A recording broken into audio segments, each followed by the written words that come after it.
Hey everybody, it's me, John Lorden, here with another episode of BrainScratch Searchlight.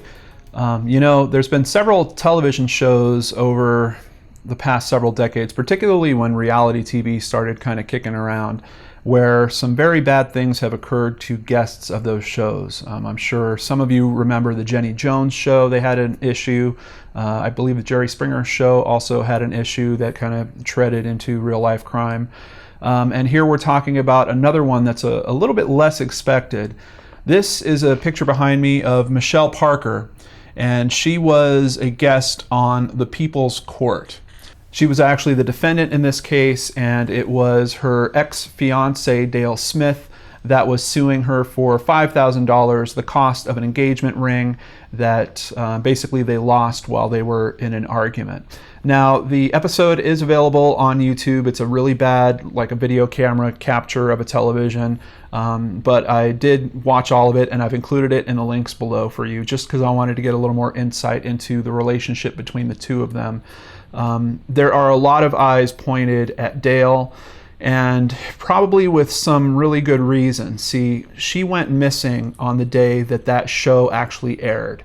They had taped it a few months before, but the day that it aired, literally within a few hours of it airing, she went missing. So a lot of people are suspicious. They do have two kids together. They had twins, a boy and a girl. And then she also has another child from a previous relationship. Dale was married twice before. One of his wives ended up dying. We'll have some more information on that as we get into this case. So as you can see, there's a lot of stuff going on in this relationship. I have to say that the episode of People's Court, I think depending on your point of view, it could make Dale look like a pretty nasty person. But quite honestly, it just seems like this was a couple that shouldn't have been together. They seem like they're kind of stuck in that partying phase. They seem to get drunk a lot and have big fights with each other, then make up, then rinse and repeat, go back out, get drunk a lot, have big fights with each other. One little interesting tidbit was one of their fights happened at a sci-fi convention, something like Comic-Con. I think it was Dragon Con, if I recall correctly. Where Dale apparently likes to dress up in costumes, and it seems like he also likes to potentially meet other women. So it seemed like a bad relationship right from the start, and perhaps her disappearance has something to do with that. But let's dive in and see what we can learn about this case. And here is a photo of Dale, her ex-fiance, in his appearance on People's Court. Let's start with her missing poster just so we can cover the basics. She was 33 when she went missing. She went missing on November 17th of 2011, so we are over the 5-year mark now. She was last seen in East Orange County, Florida. She's 5'6" with dark brown hair. On the People's Court appearance, it was really dark. Like you can see in some of these pictures here, you might almost consider it black. It's very, very dark. Approximately 125 to 130 pounds. She was wearing blue jeans with a long-sleeved Florida Gators zip-up hoodie, and she was wearing a silver cross necklace. That's actually one of the things that police came out with a little bit later in the case, was they know that she was wearing this somewhat unique necklace. So I think they're hoping that pops up somewhere. Her vehicle was also initially missing, but it was found the next day. They found her black H3 Hummer in the parking lot of Walden Palms Apartments. Decals for her Glow mobile tanning business had been removed from the windows. And I find that really interesting in a few different ways. It was a huge decal in the back window. I mean, it took up the whole back window of this H3. And of course, I think someone might remove that if they wanted to potentially hide the vehicle for a bit longer, but I don't think they took off the license plates or anything like that. So it would definitely maybe hide it just a little bit longer than maybe normal, but someone did notice it fairly quickly. I think it was practically by midnight on the day that she was missing that vehicle was found. So not a very good job of hiding it. And it also makes me wonder, is there something about that that was a point of contention for the person that harmed her? If we are talking about the potential that Dale did something here, was he angry about that business? I would think that A side business like that could represent independence for a lot of women. That side business is actually mentioned during the People's Court appearance as well. So I'm not sure if it was an emotional move to remove those decals or if it was strictly to try to slow down the investigation. Michelle Parker, 33, went missing Thursday, November 17th. She was last seen on surveillance video at 3:15 p.m. in an East Orange County neighborhood. She was seen driving to her ex-fiancé Dale Smith's home, dropping off their 3-year-old twins. At 4:26 p.m., her brother, Dustin Erickson, received a text message from Michelle's iPhone suggesting she was in the Waterford Lakes area. Now, I've seen the brother actually interviewed about this, and I don't know that it was his assumption right off the bat. It seems like when his family's talking about the text they got back from her, that they're not positive that she had actually sent it. He sent her a text message saying, "Hey, where are you?" Because people were starting to get worried. And basically a reply came to that text message, just a single word, and all it said was Waterford. The family seems to think that that was not a usual type of reply from her. So there is some question if she sent that or not. I did look into, because I was just curious about the word Waterford, if it meant anything in Florida, and indeed there is an unincorporated suburban development area located in Orange County, Florida, and it is called Waterford Lakes. So I suppose it is possible that she might have done a one-word reply, maybe if she was driving or something like that, but it's still a bit of a question. By 8 p.m., Michelle's iPhone pinged in the area of Oak Ridge Road near Belle Isle, more than 7 miles from where she was last seen. And of course, there's contact information, which I will include in the description box below in case you have any tips on what happened to Michelle. Jumping over to courtjunkie.com, they did a good job putting a timeline together. I've seen a few different timelines, but they hit most of the main points without getting a little too granular. So let's review this together. November 17th, 2011, at 2 p.m., the People's Court episode airs featuring Michelle and Dale. At 3:15 p.m., the last time Michelle speaks via text message to her current boyfriend, Nate. 3:20 p.m., surveillance video shows that Michelle arrives at Dale's home to drop off her 2 young children. Now, what's interesting is that surveillance video that captured her arriving unfortunately did not capture her leaving, so we're not sure about the timing in terms of how long she was there. We do see in the next note that at 3:30, her other son from a separate relationship returned home from school and found that his mother was not yet home.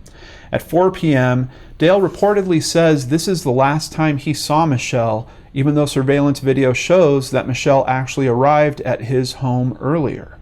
And you have to consider that she apparently had the children with her. So if we are talking about the potential that Dale did something to her specifically in this time period, there would have to be something where the kids were either otherwise occupied or maybe told to go to their room while their parents had discussed the episode, something along those lines. One thing that keeps really bothering me about this case is, of course, you can consider the thought that maybe she was carjacked. Maybe it was someone completely unrelated, a crime of opportunity that occurred to her. The coincidental nature of that occurring on the exact same day that she is on television talking about how bad her relationship was with her ex-fiancé, that's just a heck of a coincidence. It's really hard for me to get around that. At 4:26 p.m., that is when the text message is sent from her brother and he gets the one-word reply of Waterford. This even notes that Michelle doesn't usually respond with one-word answers, leading to speculation that Michelle was not the person who sent the text message. At 8 p.m., Michelle is reported missing after she fails to show up for her shift at work. Apparently, she, on top of having her mobile tanning business, she also worked as a bartender and she was missing a shift. And then at 8:08 p.m., Michelle's cell phone powers off for the last time. 11:08 p.m., Dale leaves the below status on his Facebook page. Oh man, expletive. Michelle, the mother of my kids, is missing. Her mother called me and said she never showed up to work after dropping the kids off with me. The police just came by and searched my whole house. This isn't good. My kids need their mother.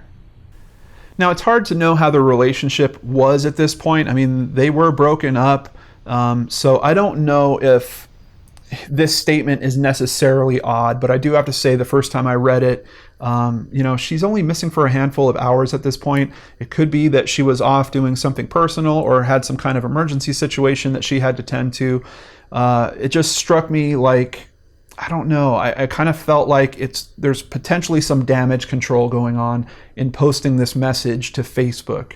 And really, why are you posting this to Facebook? If you're asking for help finding her, that's not coming across to me the way that this is written. Admittedly, maybe he was freaked out. Maybe he was just looking for support from friends. But very hard for me to judge this statement at face value. But there's something about it that, once again, just doesn't feel quite right. Midnight, approximately. Michelle's Hummer is found abandoned at an apartment complex about a mile from the intersection on the new surveillance video. Now, we haven't talked about that yet. Actually, 2 years after she disappeared, police release a video of her Hummer driving to an intersection, stopping at a red light, and then proceeding through the intersection. Now, unfortunately, you can't see into it, and we don't know who's driving it. I don't know how strong that evidence is, but it certainly shows that at least her vehicle was at that intersection at that particular time, and her vehicle winds up being found only a mile away from that. Even Court Junkie here is asking the question, why would police release this surveillance video now, 2 years after she disappeared? Could they be trying to rattle someone? Now, Huffington Post has done some good coverage on this. They also have a timeline that extends a bit past that day, so let's just cover a couple of the events that they're also noting. On November 26th of 2011, Orlando police served a search warrant on Smith's parents' home, but according to WESH.com, police said they found nothing of significance. November 28th, Orlando Police Chief Paul Rooney announced Smith as the primary suspect in Parker's disappearance. Rooney did not elaborate on why he was considered a suspect, but did say Smith had refused to take a polygraph test. Smith's checkered past, however, may play a role in why police suspect he could be involved in Parker's disappearance. He was convicted of battery in the 1990s, serving 10 days in jail. His second wife, Shannon, died of an accidental drug overdose.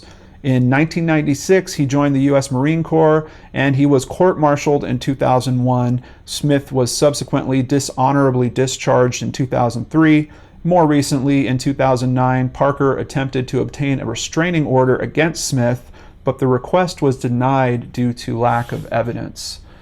Then moving on to November 29th, the Florida Department of Children and Families claimed Smith was a, quote, significant future risk to his children and placed the twins in protective custody. Now, from what I've seen, the kids actually were sent to their grandmother, to Michelle's mother, to stay with her. It wound up only being for a day. Basically, his attorneys got that overturned fairly quickly. If you're wondering about that second wife of his, there is an article specifically about what happened to her. I'll include it in the description box below. But the main thing that's most important about it is, as stated in the title here, Dale Smith not involved in his second wife's death. And if you read through the details, you'll come to agree with it, I think. Essentially, he wasn't even at the location. He was still serving in the military at this time, so it was impossible for him to have contributed to her death. Moving forward to December 8th of 2011, at ClickOrlando.com, we get this article, Mother of Michelle Parker breaks down after daughter's iPhone found. And here we have a photo of where it was found. Sources confirmed to Local 6 that Parker's phone was found under a bridge that crosses Lake Conway in Belle Isle. Early Thursday, Orlando police confirmed that the 33-year-old woman's phone was discovered. It was reportedly found by a dive team, and there was, at least publicly, they did not disclose if any other items were found with the phone. And moving forward 2 years to November 18th of 2013, at NBC News, we see this article. Orlando police have released new video evidence in Michelle Parker's disappearance. And this is the surveillance footage of her H3 pulling up to a red light. And unfortunately, there's nothing we can really make out from this footage. Due to the graininess of it, I can't even tell you if the decal for her glow business was removed from the back at this point or if it's still there. The footage shows Parker's Hummer SUV stopped at a red light at around 8:55 p.m. on November 17, 2011, less than 1 mile away from where the vehicle was discovered the next day. Authorities don't know who was behind the wheel at the time. According to Dale's story, he took his kids over to spend time with his parents, and that is where he was that night during the time that all this is going on. We now get to some much more current news. March 21st of 2016, once again back at ClickOrlando.com. Hearing held in Michelle Parker negligent death lawsuit. So obviously her family is trying to now sue Dale for basically the death of Michelle, despite the fact that her body has not been found. Parker's family filed a negligent death lawsuit against Parker's ex-fiancee, Dale Smith. Parker's parents want Smith to talk under oath about Parker's disappearance. Smith's attorney filed a motion saying he wanted a blanket protection of his Fifth Amendment rights and not have to do a deposition. The judge said no to that request, adding that Smith can exercise his Fifth Amendment rights, but he has to answer every question. Apparently there was over 500 questions asked, and Dale pleaded the fifth on more than 100 of those questions. However, he did answer somewhere around 400 of them. November of 2016, just a quick note, they did hold a tribute to Michelle Parker at an ale house in Oviedo. And this article really just goes into the grief that her family is feeling, their frustration at what's going on, but also about the support that they've received through this, and that they're still in touch with people that were part of the original search. It does note that some of the questions that he refused to answer, or that he invoked the fifth for, included when attorneys asked him what he knew about the disappearance of Parker. November 22nd, 2016 at WFTV.com, we see that those questions, at least some of them, might have to be answered. Judge orders ex-fiancé to answer questions in Michelle Parker wrongful death suit. The family specifically wants answers to 100 questions to which Dale Smith Jr. pleaded the Fifth Amendment during a July deposition in the case. An Orange County judge on Tuesday ruled that Smith will have to answer some of the questions.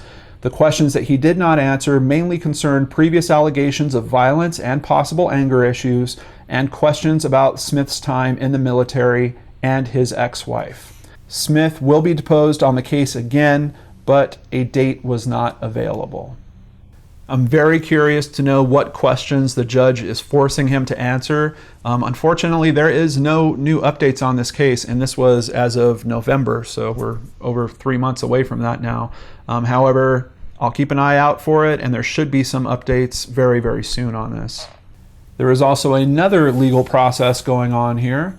Mother of missing woman, Michelle Parker, loses battle to see grandchildren. The case was based on the fact that Smith was convicted of a violent crime. The lawsuit was trying to show a pattern of violence that dated back to his ex-wife. He was convicted of domestic violence years ago. The judge's order said that because the domestic violence was not on Parker and was years before the children were born, Smith was not an unfit parent, and the case was dismissed. Now, what's unfortunate about this is Dale has moved away, so I'm sure the grandparents don't have nearly as many opportunities to see their young grandchildren. I believe he now lives in Tennessee. For some of you out there, I'm pretty sure that's scratching in the back of your head like it is with mine. You know, is he getting out of Florida because of everything he's dealing with there? Is he potentially dealing with some emotions that he can't quite handle if he did have something to do with this? I am not certain. And that leaves us with a missing poster and a mother that has been missing for over 5 years, 3 children that have missed 5 years of life with their mother. It's already tragic just on those fronts, and then if you consider there's a likelihood that she is no longer alive, it is even more tragic. They found her phone, they found her car. This doesn't seem like someone that ran away from their life. So as a matter of fact, I've seen no references to that in any of the articles whatsoever, even as a potential theory. I think that it's strange. It's almost too focused on Dale at this point. Like, I couldn't find any information about any other types of suspects, and really, there aren't any other theories really being discussed around this. So just to lay them out, here are the theories as I see them. for some reason, she decided to leave her life behind and leave her children behind. I think it's kind of unlikely, but it's certainly possible. Dale had something to do with this. As I stated, happened on the same day that this People's Court episode aired. He didn't look real good in that episode. She didn't look great, but he really was made to look pretty bad in that episode. So did that potentially infuriate him if he watched it earlier that day and he was waiting for her to come over, waiting to do something to her? I'm not sure. There actually was a little interesting line of questioning that happened. One of the questions he would not answer had something to do with potentially him and his father hiding her in a 55-gallon drum and taking that to a landfill. I'm not sure where that whole theory came from, but that is one of the questions apparently that was put to him that he decided not to answer. So I don't know, maybe we'll learn something more about that as this new deposition occurs. I'm not sure. And then, of course, theory number 3, this is not related to Dale. She was carjacked or taken by someone else, and they have done something with her. But that's pretty much where this case is at right now. I have a bunch of links for you in the description box below. Please feel free to check those out.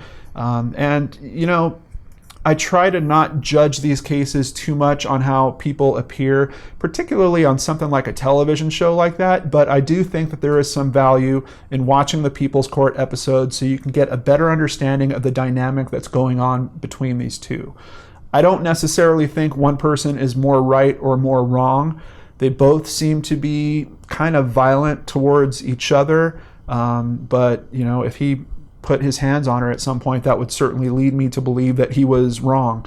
That doesn't really quite come out in the episode, but I do think you can see how emotionally charged their relationship is, even at that point, which was only a few months before this occurrence. So this is where I turn it over to you, Brain Scratchers. Please feel free to discuss this in the comments below. If you have any links to other information or thoughts that I didn't quite cover, share them with all of us here so we can all check it out. And if there are any significant updates on this case, of course, you can always catch them back here on BrainScratch Searchlight. Thanks for spending some time with me, and I'll see you on the next show on the Lord and Arts channel.